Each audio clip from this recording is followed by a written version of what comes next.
നിയമസഭാ തെരഞ്ഞെടുപ്പിലെ ദയനീയ പരാജയത്തിനു പിന്നാലെ CPM സംസ്ഥാന നേതൃത്വത്തെയും പിണറായി വിജയന്റെ ഏകഛത്രാധിപത്യ ശൈലിയെയും പ്രതിക്കൂട്ടിലാക്കി പാർട്ടിയിൽ ആഭ്യന്തര വിപ്ലവം പുകയുന്നു.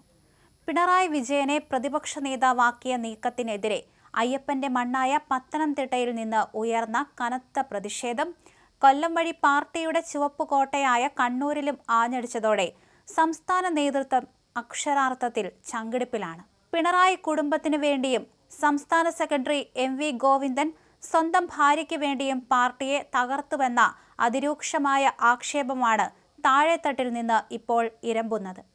അടിത്തറ ഇളകിയ പാർട്ടിയെ രക്ഷിക്കാൻ അണികൾ തെരുവിലേക്കിറങ്ങുന്ന സാഹചര്യത്തിൽ പിണറായി വിജയന് പ്രതിപക്ഷ നേതൃസ്ഥാനം ഒഴിയേണ്ടി വരുമെന്ന സൂചനകളാണ് പുറത്തുവരുന്നത്. തെരഞ്ഞെടുപ്പ് പരാജയം ചർച്ച ചെയ്യാൻ വിളിച്ചു ചേർത്ത പത്തനംതിട്ട ജില്ലാ സെക്രട്ടേറിയറ്റ് യോഗത്തിലാണ് പിണറായി വിജയന്റെ രാഷ്ട്രീയ അപ്രമാദിത്വത്തിനെതിരെ ആദ്യമായി പരസ്യമായ കലാപക്കൊടി ഉയർന്നത്. പിണറായി വിജയനെ പ്രതിപക്ഷ നേതാവാക്കിയ പാർട്ടി സംസ്ഥാന സമിതിയുടെ തീരുമാനം അടിയന്തരമായി റദ്ദാക്കണമെന്ന യോഗത്തിൽ നേതാക്കൾ വെട്ടിത്തുറന്നാവശ്യപ്പെട്ടു. പാർട്ടി നിശ്ചയിച്ച പ്രായപരിധിയിൽ ഇളവ് നൽകിയത് പിണറായിക്ക് മുഖ്യമന്ത്രിയാകാനായിരുന്നുവെന്നും അല്ലാതെ തോറ്റമ്പിയ ശേഷം പ്രതിപക്ഷ നേതാവായി വന്ന് ഇരിക്കാനല്ലെന്നും അംഗങ്ങൾ കുറ്റപ്പെടുത്തി. മുഖ്യമന്ത്രിയുടെ അഹന്ത നിറഞ്ഞ പെരുമാറ്റ രീതിയും ശൈലിയുമാണ് ജനങ്ങളെ അകറ്റിയത്. ഭരണകാലത്ത് മുഖ്യമന്ത്രിയുടെ ഓഫീസ് പാർട്ടിക്ക് പൂർണ്ണമായും അന്യായമായി മാറിയെന്നും തോൽവിയുടെ പൂർണ്ണ ഉത്തരവാദിത്തം പിണറായിക്കാണെന്നും നേതാക്കൾ തുറന്നടിച്ചു.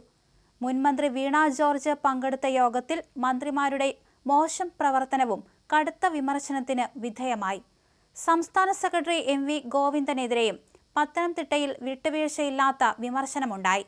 സെക്രട്ടറി പാർട്ടി താൽപര്യമല്ല, മറിച്ച് പിണറായിയുടെ കുടുംബത്തെയും സ്വന്തം കുടുംബത്തെയും സംരക്ഷിക്കാനാണ് നോക്കിയതെന്ന് അംഗങ്ങൾ പരിഹസിച്ചു.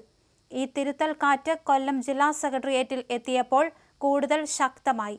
തളിപ്പറമ്പിൽ MV ഗോവിന്ദൻ സ്വന്തം ഭാര്യ PK ശ്യാമളയെ മത്സരിപ്പിച്ചത് പാർട്ടി പ്രവർത്തകർക്ക് പോലും ദഹിക്കാത്ത തെറ്റായ സന്ദേശമാണ് നൽകിയതെന്ന് കൊല്ലത്തെ നേതാക്കൾ തുറന്നടിച്ചു. പരിഹസിക്കുന്ന രീതിയിലുള്ള പാർട്ടി സെക്രട്ടറിയുടെ വാർത്താ സമ്മേളന ശൈലി മാറ്റണമെന്നും ജനം മാറ്റിവെച്ച വിധിയിൽ നിന്നെങ്കിലും പാഠം ഉൾക്കൊള്ളണമെന്നും ആവശ്യമുയർന്നു. പുതിയ തലമുറയെ മനസ്സിലാക്കുന്നതിൽ പാർട്ടി പരാജയപ്പെട്ടുവെന്ന സ്വയം വിമർശനവും യോഗത്തിലുണ്ടായി. തിരുത്തൽ കാറ്റ് ഒടുവിൽ പാർട്ടിയുടെ പരമാധികാര കേന്ദ്രമായ കണ്ണൂർ ജില്ലാ സെക്രട്ടേറിയറ്റിലും എത്തിയതോടെ സംസ്ഥാന സമിതി അക്ഷരാർത്ഥത്തിൽ പ്രതിരോധത്തിലായി.